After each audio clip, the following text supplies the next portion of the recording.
지난 한 주간 진행되었던 특별 새벽 부흥의 기간 동안에 우리는 이 여호수아서 3장부터 6장까지 말씀을 살펴보았습니다. 여건이 안 되셔서 참석을 못하신 분들은 이제 홈페이지로 들어가시거나 유튜브에 가면은 그 내용들이 이게 이제 말씀의 흐름이니까요. 그리고 또 공동체적으로 지금 어떤 흐름을 갖고 있는지를 파악하는 게 필요하니까 틈틈이 이제 이 내용들을 좀 살펴보시고 또 함께 은혜를 나누었으면 좋겠습니다. 어쨌든 이제 3장부터 6장까지 말씀을 지난 한 주간 살펴봤는데, 이 3장부터 6장까지 말씀을 딱 한마디로 요약하라 그런다면 저는 여호수아서 3장 5절을 꼽겠습니다. 여호수아가 또 백성에게 이르되 너희는 자신을 성결하게 하라. 여호와께서 내일 너희 가운데에 기이한 일들을 행하시리라. 이게 지금 여호수아서에서 계속 반복되는 핵심 주제가 뭐냐 하면은 이 하나님의 주도하심이에요.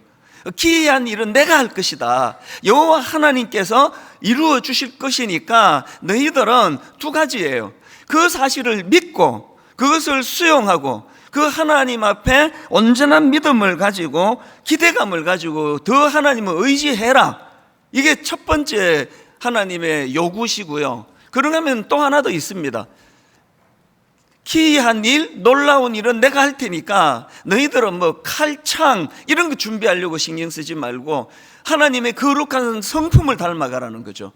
그 거룩하신 하나님이 놀라운 일들을 펼치기를 너희들이 원한다면 그분의 성품을 닮아가야 되는 거 아니냐. 그래서 저희가 지금 교회적으로 거룩과 성숙을 꿈꾸고 있습니다. 왜? 교회가 더 거룩해지면, 교회가 더 성숙해지면 교회 안에서 기이한 하나님의 역사가 더 많이 일어나게 될 줄로 믿습니다. 그래서 제가 특세 기간 동안에 그런 말씀을 드렸습니다. 누가 거룩을 추구하는지 아십니까? 누가 성결해지는지 아십니까? 하나님의 기이한 일에 대하여 기대감을 갖고 있는 그 사람이에요.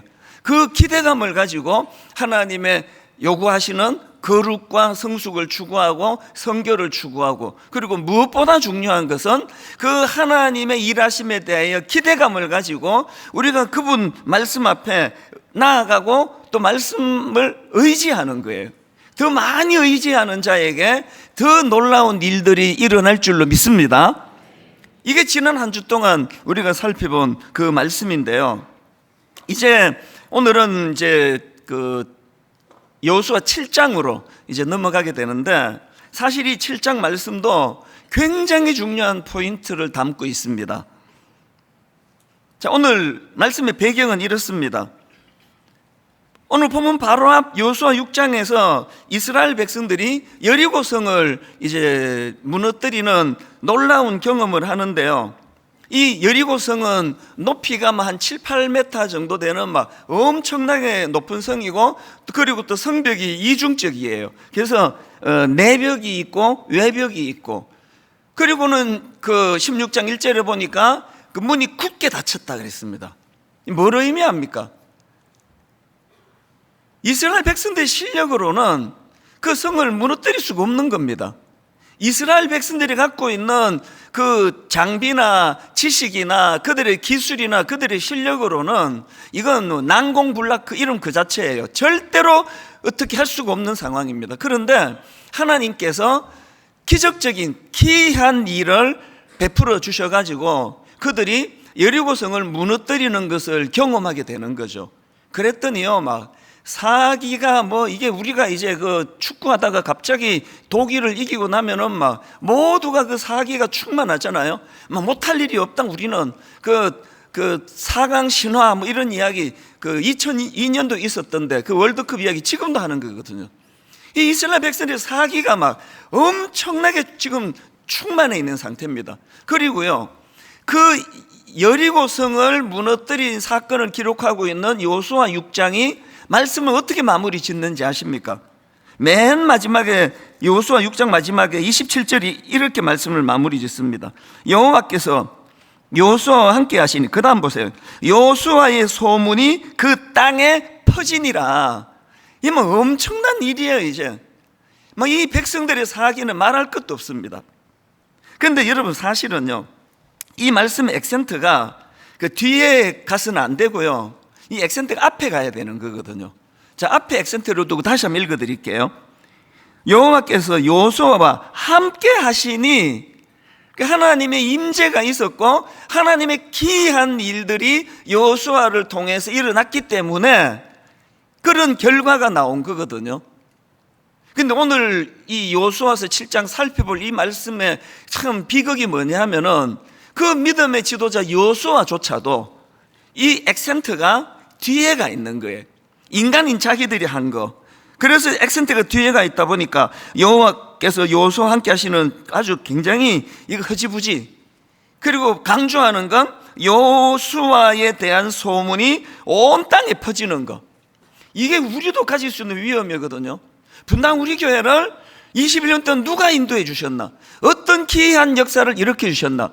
이게 액센트가 가야 되는데 이건 별로 없고, 오늘날 분당 우리 교회가 이렇게 교회가 커졌다, 강대해졌다, 분당 우리 교회 좋은 소문 많이 났다, 그 소문은 말로도 할 수 없다, 여기에만 액센트가 가면은 우리 교회는 머지않아서 이 7장에서 이스라엘 백성들이 겪는 너무나 비극적인 아픔을 겪게 될 것입니다. 그래서 우리는요, 겪고 정신 차리면 늦잖아요.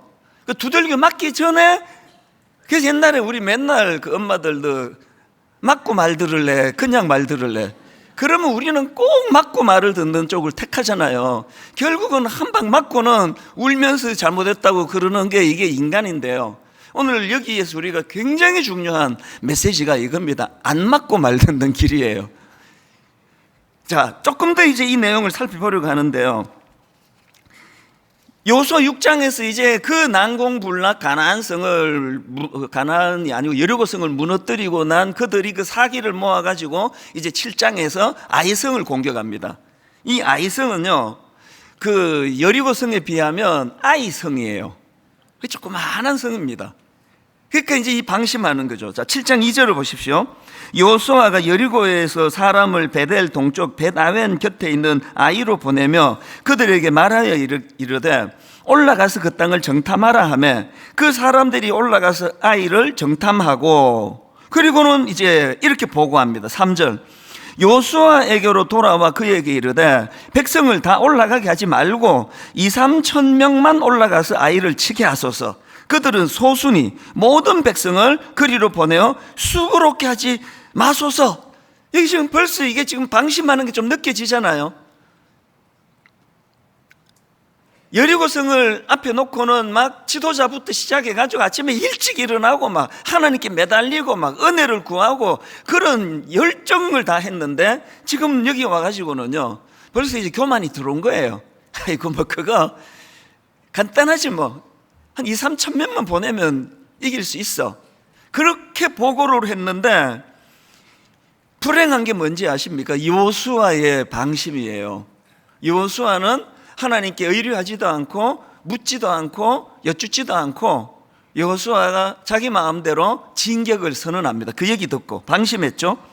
그래서 어떤 결과가 나타났느냐 하니까 4절 5절입니다. 백성 중 3천 명쯤 그리로 올라갔다가 아이 사람 앞에서 도망하니 아이 사람이 그들을 36명쯤 쳐 죽이고 성문 앞에서부터 스바림까지 쫓아가 내려가는 비탈에서 쳤으므로, 그 다음 보세요. 백성의 마음이 녹아 물같이 된지라. 저는 이 표현이 너무 강렬해요. 어느 정도 슬퍼야 이런 표현을 쓸 수 있을까요? 그냥 눈물 한두 방울, 드라마 보다가 눈물 한두 방울 흘리는 걸 보고 이렇게 표현 안 하잖아요. 마음이 녹아 물같이 됐대요. 여러분 이런 거 겪어보신 적이 있으세요? 아마 다 한두 번 있으실 거예요. 저도 이 말씀을 묵상하면서 계속 제 마음에 이 마음이 녹아 물같이 된지라. 저의 20대 초반에 마음이 녹아 물같이 되었던 그 순간들이 떠오르더라고요. 30대가 되고 목회를 한 이후에도 몇 번 그런 일이 있었거든요. 마음이 녹아 물같이 된지라. 참 슬픈 일이에요. 그래서 제가 아까 말씀드렸잖아요. 우리 엄마가 또 우리 여러분의 또 엄마가 너 지금 맞고 말 들을래? 그냥 말 들을래? 하나님이 이렇게 말씀하시는 것 같아요. 너 마음이 녹아 물같이 된 뒤에 말 들을래? 마음이 녹아 물같이 되기 전에 말 들을래? 우린 여전히 맞고 말 듣는 사람들이에요. 설마 때리겠나? 그러면서 버티다가 한 대 맞고 그렇게 하고 이제 울면서 정신 차리는 이걸로부터 우리가 벗어나야 된다. 이게 오늘 본문에 제가 다루고 싶은 핵심입니다. 그 어쩌다가 이 이스라엘 백성들이 이렇게 비참한 자리에 그 조그마한 아이성에게도 패배해가지고 그렇게 동족이 죽고 마음이 녹아서 물같이 되는 그런 실패의 아픔을 그들이 겪을 수밖에 없었는가? 저는요, 이 질문에 대하여 답하기 위해서 묵상하다가 성경 한 구절이 떠올랐습니다. 이게 답이구나. 자, 신명기 8장 12절 한번 보십시오. 내가 먹어서 배부르고 아름다운 집을 짓고 거주하게 되며, 이제 좀 잘 풀렸다는 뜻이죠. 또 너의 소와 양이 번성하며 너의 은금이 정식되며 너의 소유가 다 풍부하게 될 때에, 그때 14절, 너의 마음이 교만하여 너의 하나님 여호와를 잊어버릴까 염려하노라. 이게 마음이 녹아 물같이 된 이유라는 거죠. 여러분 지금 막 뭔가 잘 풀리는 분 계시잖아요. 막 승승장구. 뭐 목회자로서는 저도 인간적으로는 거기에 해당되는 사람인 것 같아요. 여러분 지금 일이 잘 풀리고 자꾸 사람들에게 칭찬을 듣고 하는 일마다 그냥 뭐 와 역시 뭐 나 아니면 누가 이렇게 하겠어, 이렇게 그 농담으로라도 이런 말이 자꾸 나오시는 분은 오늘 말씀을 굉장히 주의해서 들으셔야 됩니다. 왜 그렇습니까? 그렇게 일이 잘 풀릴 때에 너의 마음이 교만하여 너의 하나님 여호와를 잊어버릴까 염려하노라. 왜 염려하십니까? 이게 마음이 녹아 물같이 될 위험이 있기 때문이에요. 그래서 제가 지난주 내내 마음이 녹아 물같이 된지라, 마음이 녹아 물같이 된지라, 이걸 제가 여러 번 제가 되뇌이곤 했었는데요. 사실 그 교만에 대한 경고와 관련해서 제가 저에게 이제 경고하는 그런 그 되뇌이는 말들이 좀 있는데요. 그 중에 하나가 우시야 왕이 죽던 해예요.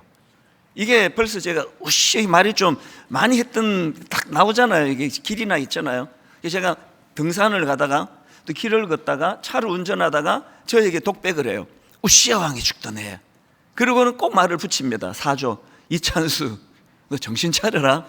우시야 왕이 죽던 해. 너 까불다 큰일 난다. 운전하고 가면은 뭐 저한테 뭐 뭔 소리라도 뭐 상관없잖아요. 우시야 왕이 죽던 해. 너도 정신 안 차리면 이렇게 돼? 제가 왜 우시야 왕이 죽던 해라는 이 표현을 제가 교만해지지 않도록 저에게 경고하는 메시지로 썼는가 하면은요, 이 우시야 왕이 누군가 하면 한마디로 말해서 우시야 왕은 처음에 잘 나가다가 마지막에 교만해져서 망한 사람이에요. 우시야 왕. 그 표현이 우시야 왕이 죽던 해입니다. 초기에는요, 하나님도 그를 인정할 정도로 반듯한 사람이었습니다. 자, 역대하 26장 4절이요. 우시야가 그의 아버지 아마샤의 모든 행위대로 여호와 보시기에 정직하게 행하며, 아니 뭐 이러면 끝난 거 아닙니까? 하나님이 얘는 참 정직해. 이 우시야가 그런 평가를 받던 사람이에요. 또 정치도 잘했습니다. 역대하 26장 8절을 보십시오. 암몬 사람들이 우시야에게 조공을 바치매 우시야가 매우 강성하여 이름이 애굽 변방까지 퍼졌더라. 세 번역으로 보니까 그의 이름이 저 멀리 이집트 땅에까지 퍼졌대요. 이 대단한 사람 아닙니까? 하나님은 정직하다고 칭찬하시고 백성들은 막 우리 우시야 왕 막 엄청 그렇게 떠받들던 왕이 이게 우시야예요.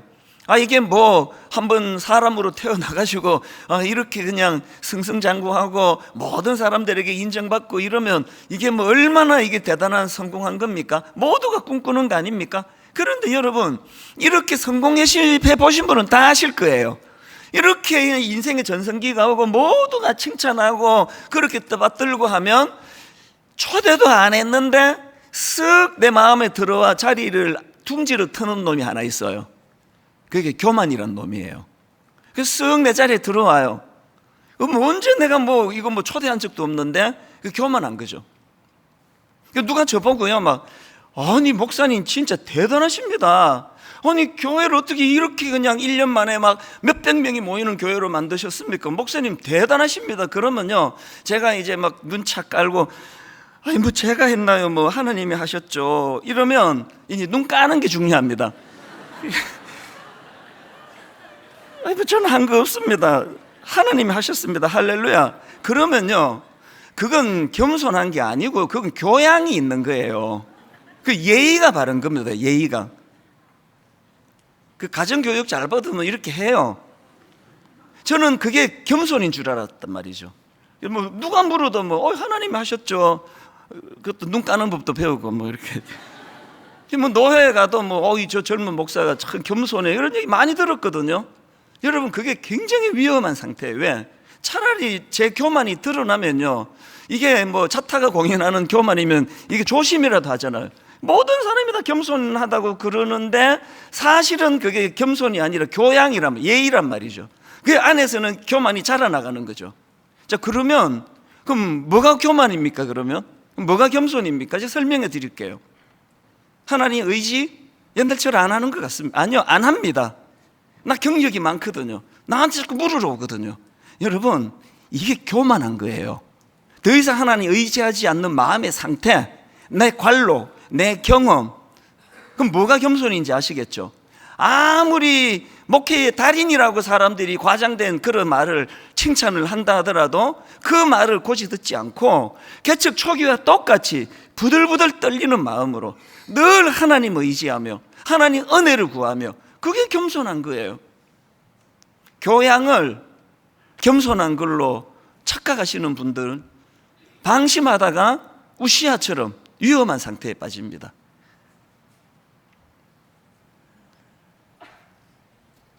이런 면에서 우리가 이제 이 교만의 문제를 돌아보니까요, 한 가지만 더 살펴볼까요? 교만과 관련해서. 교만은요, 이게 왜 위험한지 아십니까? 교만은 이게 교양의 문제가 아니라 이게 생존의 문제라는 거죠. 자, 우시아 왕의 모습을 한번 보세요. 왜 이 교만이 위험한가를 우시아 왕을 보면 알 수 있습니다. 역대하 26장 5절입니다. 하나님의 묵시를 밝히 아는 스가랴가 사는 날에 하나님을 찾았고, 그 다음 보세요. 그가 하나님을 찾을 동안에는 하나님이 형통하게 하셨더라. 저는 이걸요 이렇게 고쳐서 읽습니다. 이렇게 고쳐 읽어도 전혀 문제가 없습니다. 저는 이걸 이렇게 읽습니다. 하나님의 묵시를 밝히 아는 스가랴가 사는 날에 하나님을 찾았고, 그 다음 이렇게 읽어요. 그가 하나님을 찾을 동안에만 하나님이 형통하게 하셨다. 저는 이걸 그렇게 읽습니다. 교만하니까, 아까 뭐가 교만이라 그랬죠? 나는 이제 실력이 있어, 나 목회 잘해, 하나님 의지 안 해도 기도 안 해도 이제 목회 막 잘 돼, 나는. 이게 교만이거든요. 그렇게 우시아를 보니까 그가 언제 하나님이 형통하게 하셨다고요? 그가 여호와를 찾을 동안에만 그를 형통하게 하셨다는 거죠. 그래서 나중에 교만해지니까, 다른 말로 하나님을 의지하지 않고 하나님을 찾지 않으니까 나중에 그가 교만해서 그래서 저주를 받아 죽어버리는 거거든요. 제가 왜 우시아 왕이 죽던 해, 우시아 왕이 죽던 해, 이거 왜 이렇게 자꾸 되낼까요? 이거는요, 교양의 문제가 아니라, 있어도 되고 없어도 상관없는 그런 게 아니라, 겸손은요, 또 교만은요, 이게 생존의 문제예요. 우리가 영적으로 죽고 사는 게 문제입니다. 그렇게 신실한 요수아가, 그래서 6장에서 모든 일을 하나님을 의지하면서 달려갔던 요수아가, 그래서 여리고성도 무너뜨렸던 요수아와 그 백성들인데, 오늘 본문 7장에서 마음이 녹아 물같이 돼버려요. 왜? 그 조그만한 성에게도 졌거든요. 이게 사실은 진짜 자기들의 실력이거든요. 그래서 오늘 여러분, 이 교만이 가져다주는 나쁜 증상 두 가지를 말씀드릴 텐데요. 이제 오늘은 첫 번째에만 제가 무게를 두고 그렇게 이제 진행을 해보려고 합니다. 두 가지 나쁜 증상 중에서 첫 번째 증상이 뭐냐? 이 교만은요, 우리로 하여금 하나님의 다스림을 망각하게 만들어요. 자, 이게 무슨 말인지 설명을 드릴게요. 제가 오늘 본문을 보니까요, 이 여리고성을 무너뜨리는 과정을 담은 요수아 6장하고 아이성에 비참하게 패배해서 마음이 녹아 물같이 되는 절망에 빠지는 7장하고를 비교해 보니까 차이점이 딱 하나 있더라고요. 차이점이. 그 딱 하나예요. 그럼 무슨 차이가 있느냐 보니까, 이제 여리고성을 무너뜨리는 과정을 담은 6장에 보니까 거기에 하나님의 이름이 계속 등장을 해요. 자, 한번 보세요. 요수아 6장 1절은요, 그 여리고성을 문을 걸어 잠그었더라로 시작해요. 이게 이제 이제 절망으로 시작을 하는데, 그랬더니 바로 그 다음 2절을 보십시오. 여호수아 6장 2절. 여호와께서, 여기도 여호와 이름이 나옵니다. 여호와께서 여호수아에게 이르시되, 보라, 내가 여리고와 그 왕과 용사들을 너의 손에 이미 넘겨주었다. 과거형이에요. 뭘 의미합니까? 니들 실력으로 싸우는 거 아니야, 그 얘기잖아요. 그건 나의 기이한 일을 행하시는 여호와 하나님의 능력으로 하는 일이야. 이것을 이제 선언을 해줘요. 그리고 3절부터 이제 5절까지 해서 이제 하나님이 지침을 주십니다. 뭐 여리고성을 매일 한 번씩 돌아라, 이걸 6해 동안 해라, 제사장들은 나팔을 불면서 가라, 이런 지침을 주세요. 그랬더니요, 이게 5절까지인데요, 여호수아가 바로 그 다음 6절에서 한번 보세요. 6절. 눈의 아들 여호수아가 제사장들을 불러 그들에게 이르되, 너희는 언약궤를 메고 제사장 7은 블라블라블라블라. 이게 뭐죠? 지금 하나님이 말씀하셨어요. 명령을 내리시니까 바로 그것을 시행하는 거죠. 바로 그것을 시행하는 거거든요. 이런 식으로요, 이 여리고성을 공격하는 내내 하나님이 등장하시고, 하나님의 이름이 나오시고, 하나님이 지침을 주시고, 하나님이 그들을 안도시켜 주시고, 거기에 반응하고 순종하는 여호수아와 백성들의 모습이 6장 내내 나오는데요, 7장에 가서는 하나님이 등장하지를 않습니다. 눈 씻고 봐도 등장하지 않습니다. 여호수아가 이제 정탐꾼을 보내요. 이제 아이성을 치기 위하여. 그래서 이제 그 간첩 몇 명을 보냈더니 돌아와가지고 굉장히 낙관적인 보고를 합니다. 7장 3절.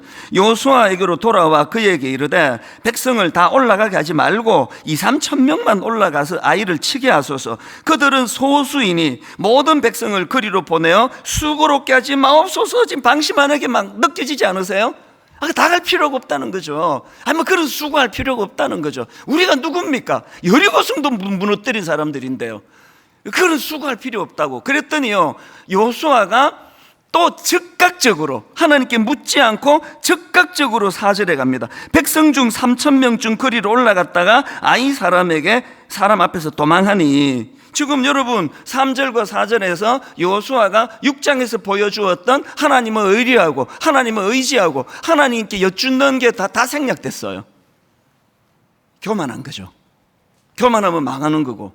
그래서 아이성에서 마음이 녹아 물같이 된 거죠. 이런 패배가 일어난 거죠. 뭐가 교만이라고, 그래서 앞에서 제가 설명을 해드렸습니다. 교만은요, 하나님을 망각하게 해요. 왜? 내 주먹에 실력이 충만하기 때문에. 제가 이 말씀을 준비하면서 많은 찔림을 제가 마음에서 받았습니다. 지금도 찔려요. 확실히 저는 지금 6장에서의 여호수아의 모습 쪽이 아니고 7장에서의 여호수아 쪽인 것 같아요. 개척 초기에는 100% 6장이었거든요. 발걸음 떼는 게 두려웠으니까요.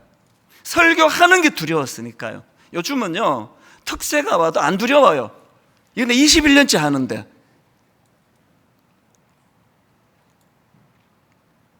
제가 어제 그 토요일 날 특세 마지막 날에 드린 말씀이 있는데요, 여리고성을 무너뜨리는 과정에서 그 명령 하나가 나오는데요, 그게 여호수아 6장 10절입니다. 한번 보십시오. 여호수아가 백성에게 명령하여 이르되, 너희는 외치지 말며 너희 음성을 들리게 하지 말며 너희 입에서 아무 말도 내지 마라. 침묵을 명했어요. 이게 여러분, 물론 이제 하나님의 나팔 소리를 듣고 하나님의 뜻을 구하고 하나님에 대하여 깊이 묵상하면서 자꾸 그렇게 그냥 떠들어대지 말라는 그런 의미도 되지만요, 그러나 이게 그런 뜻만이 아니에요. 이게 뭐 침묵은 금이다, 이걸 강조하는 메시지가 아니고요, 그 뒤에까지 한번 다시 보세요. 10절을 다시 한번 보십시오. 여호수아가 백성에게 명령하여 이르되, 너희는 외치지 말며 너희 음성을 들리게 하지 말며 너희 입에서 아무 말도 내지 마라. 그 다음이 있습니다. 그 다음, 이 끝이 아니고 그 다음에, 그리하다가 내가 너희에게 명령하여 외치라 하는 날에 외칠지니라. 이게 그냥 침묵해라, 입 닫아라, 이 얘기만 아니에요.